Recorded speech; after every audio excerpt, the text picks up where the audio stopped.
Hi, I'm Susie, and I hate my sick cousin, Mary. We were always fighting each other, always fighting and competing, and every battle I tried to win. But one day, my luck stopped smiling down on me. Just so you understand, Mary and I are cousins, but we lived next door to each other all our lives and saw each other almost every day. I looked at the new trends at the most expensive stores in town every day, and no matter how exclusive the item was, it came out that Mary had the same thing. We looked ridiculous walking out of the house in the same outfit. I would blush with anger, go to change clothes again, and Mary and I would run into each other in the same clothes once again. It could happen 4 times a day. But that was far from the end of it. Mary and I tried our best to do any task better than the other, like cooking a meat pie, for instance. Man, that was something. We trashed the whole house just to make a bigger and better pie. I made it about 6'2", and it almost broke the oven. But Mary beat me to it by 3 millimeters, so that was a shame. But then something really bad happened. Since I was 2 years younger than her, Mary's parents decided to give me her entire old closet. It was horrible. I wasn't prepared for that. No one paid attention to my tantrums. All my mom said was that she had the stuff in excellent quality and condition. She'd only worn them a couple of times. "Let's take it to the dry cleaner and we'll be done, especially since you have the same brands," my mom said. You should have seen Mary's face at that moment. She was gloating so much that it looked as if she had grown horns like the devil in an instant. But I decided to go to the bank, sneaked in at night. She never closed her bedroom window when she slept. I broke all her makeup, all of it, and I took off like a ninja. Of course, she had a concert afterwards, but I was still glad. For 3 long days, she didn't do anything, and I was kind of wary, and for good reason. My parents came up to me and told me that Mary was terminally ill, so they were giving her all the money they had saved all year from my trip to Romania. "Don't you understand that this is a blatant lie?" I yelled, but that was called insensitive and shameless, saying that my cousin was in such a state, and I was only thinking of myself. But most humiliating of all, Dad gave me an envelope of money and sent it to Mary's house for me to deliver it in person. Gritting my teeth, I walked toward her stable. In her spare time, she hung out there with her favorite horse. I walked in, and her dumb mare immediately panted. "Hush, Spirit. I know Susie's nasty too, but she's my cousin. What can you do?" Mary said. "You don't look terminally ill. And you don't look like a sympathetic cousin. What have you come for? Clearly not to look at your mare. How does she lift you up? You're so full of hypocrisy and lies. You're one to talk. That was my most expensive makeup, but you're too proud to accept my brand name clothing for nothing." I threw the envelope at her feet. "Here, it's my travel money. You took away my dream. Be happy. Just in time to buy some makeup." I turned around and walked toward the exit. "Hey, Susie?" "What's up?" "Thanks for the money. I promise I'll only buy the most expensive stuff." "Fuck you." I gave her the middle finger and walked out. My parents went to visit her every day and started coddling her. That pissed me off even more. Then my dad told me that 20% of my allowance had to be cut, all to help their beloved niece. Well, that was too much. I got so mad and decided to hit my cousin where it hurt. In the evening, when she came into her room, she saw splinters instead of figurines in honor of her mare. I had destroyed all her medals, diplomas, and photos, and left the debris in the middle of the room. Yes, I wanted her to realize that it was me, her favorite cousin. I fell asleep full of anger and contentment at the same time, but in the morning I was awakened by a text message. There was a picture. Mary had sent a picture of my ex-boyfriend with her. She was kissing him. The message was disappearing, and out of shock, I didn't even have time to take a screenshot or save it. The bitch knew I still had a thing for him, but she stooped to such a lowliness. That's when I thought, that was it. I had given up. I couldn't fight her anymore. I couldn't make plans. I couldn't seek revenge. I was just tired and sat in my room. I was ready to lose, just not to be a part of this anymore. But then my mother showed up again. "Honey, I'm having a serious conversation. I know we've limited you in so many ways, but it's all about saving your cousin. She's still so young." Mom started to cry. I looked at her with a bored expression and asked closer to the point. "Mary asked to borrow your car. The thing is, her car is sold and she needs to go to the hospital a lot." And I was like, "What? Are you all blind? Can't you see how she's manipulating all of you? Mom, you can't give her my car. How am I supposed to drive? And my mom so calmly said, On the bus, and took my keys from the table. I knew that the most drastic methods were needed here, so I took the keys from my mom and said I would take her myself. My mother came with me, wanting to put the imaginary sick person in, and as soon as we got in the house, I immediately punched Mary in the face and threw my keys in her face. Yep, the reaction was expected. I went home, where I got my ass kicked, but that was part of the plan. I just needed to buy some time while I finished the rest of my business. A day later, I apologized to my parents, to Mary's parents, to her, cried a little, said I was jealous of my folks. Everyone believed me. Well, afterward, she invited everyone to a reconciliatory dinner at a restaurant.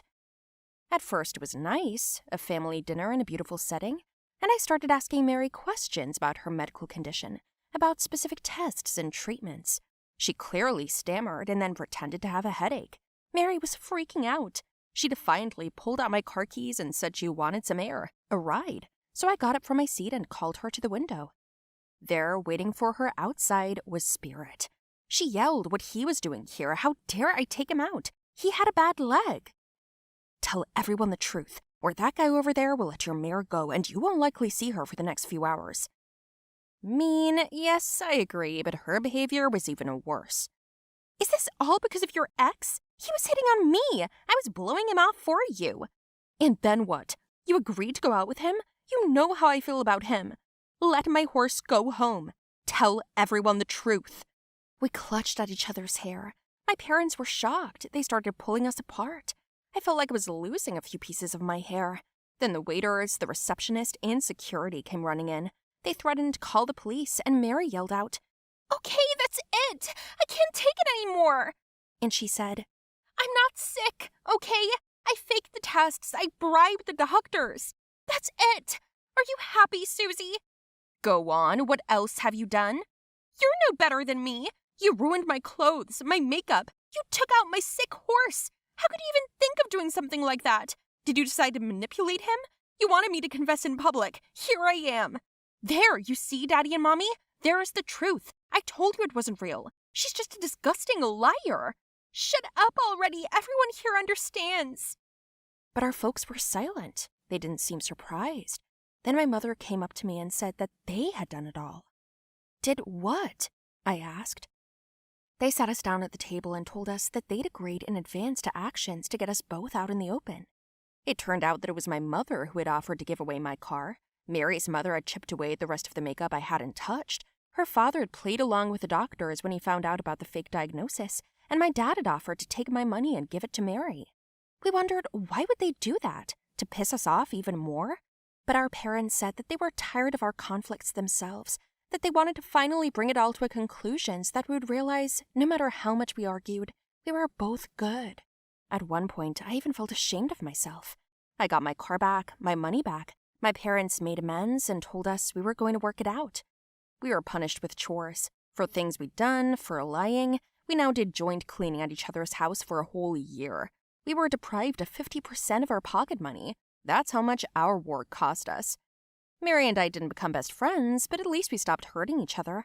It was cheaper to communicate than to feud. What would you do if you were us? I always thought I knew my family well. Everyone has their own secrets. But we try to live without them, especially when it comes to something important. My mother raised us like this. We trusted her and my sister. But then it turned out that I was wrong. That after all, my little sister Anna had something to hide. And when I revealed her secret, I was confused because it was shocking. My name is Frankie, as I said, and I have a little sister, Anna, who's very sweet and kind, or so I thought. My parents and I thought she was almost a dandelion. Since I was a child, my father told me to stand up for her, to protect her always, to be there for her, and to be able to listen. Because I'm her own person, and the only one who wants only the best. You understand that it doesn't always work out that people we call friends always be with us. This is life. There's nothing bad or good here. It's just normal and you need to accept it. I remembered my parents' instructions, and I always try to do my duty as a brother. When Anna was growing up, we watched it with emotion because she was the youngest child. We have a small age difference of 3 years, but it still strengthened my position as the senior in the house. So one day, when we went to school with her, we were almost hit by a car on the way there. I was so scared, but I reacted quickly, pushing her to the side of the road. Anna fell straight into the mud, but she wasn't hurt. I was fine too. I remembered the car. I wanted to go to the police, but Anna dissuaded me. She said that it was some kind of jerk, and it wasn't worth it. I listened to her, and I shouldn't have. Around the same time, we began to notice that Anna was separating from us. She spent more and more time alone in the room, and often began to go out for a walk. I understood that she was a teenager. Apparently, there were friends, interests, and so on. We didn't want to limit or intrude too much into her personal space, but the more we kept quiet, the more she had a life of her own. I never tried to talk to her. Maybe something's bothering her. But she just smiled back at me, and that's it. Anna liked to run to the house in our yard, where we kept unnecessary junk.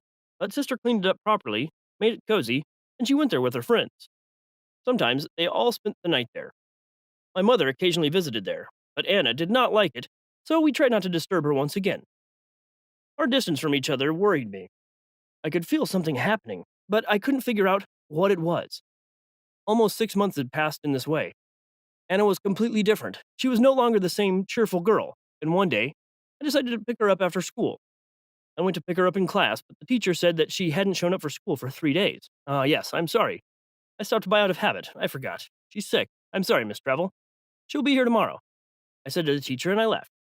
I had to lie so she wouldn't call the parents. I was already seriously worried, which meant that something had happened, and I needed to find out what it was.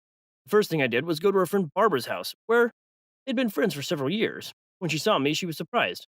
We just talked to her on the phone yesterday. She said that she was at home, that everything was fine. She said that she would do her homework because today she has a chemistry test. Barb said. My sense of unease was transmitted to her. Her friend said that Anna had changed a lot. She's become secretive since she met a guy named Brad.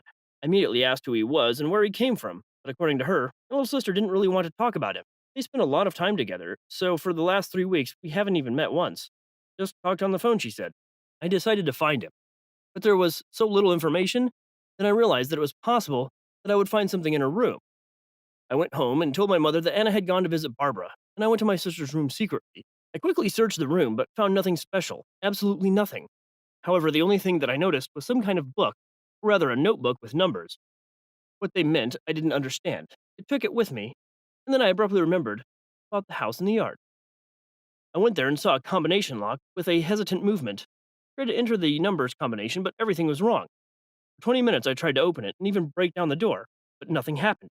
I sat down on the ground, and I began to think, what is it that she installed a combination lock? And then suddenly, I felt her notebook in my pocket. I tried a few numbers, and voila, the door opened. I went in there and turned on the light.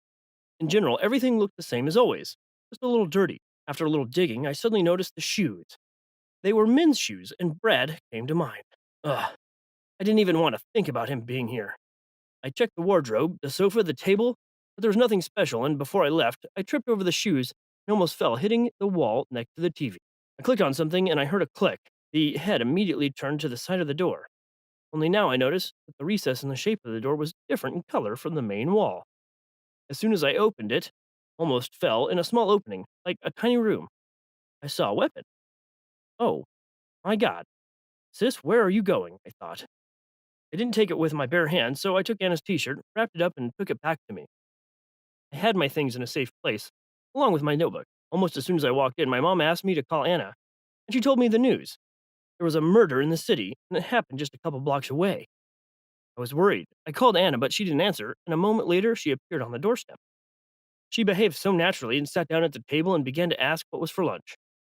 My mother asked me about school, and I sat there and listened to how easy it was for her to lie. I didn't know how to talk to her, where to start, and then a couple of hours later, she said that a friend had come to visit her and she wanted to go. My mother only allowed me a stand outside the house, and Anna agreed. When the car arrived, I recognized it. It was the sedan that almost hit us on the road. They went into the house. In the yard, I followed them. He was so ugly, older than her, and my heart sank.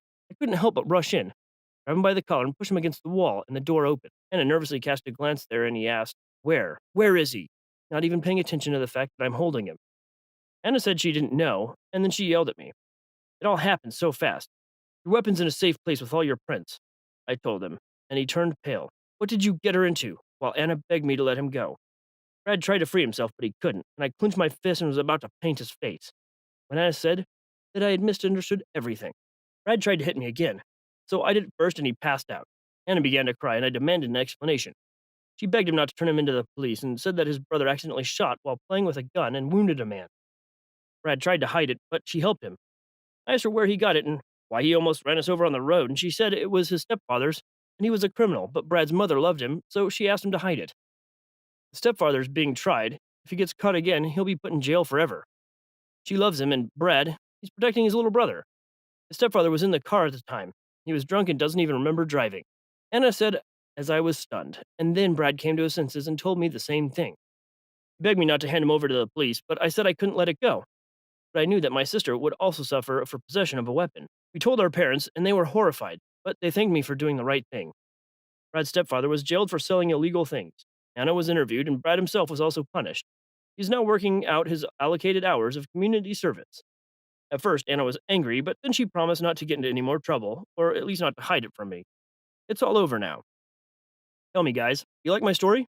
Write your opinion about it in the comments below the video.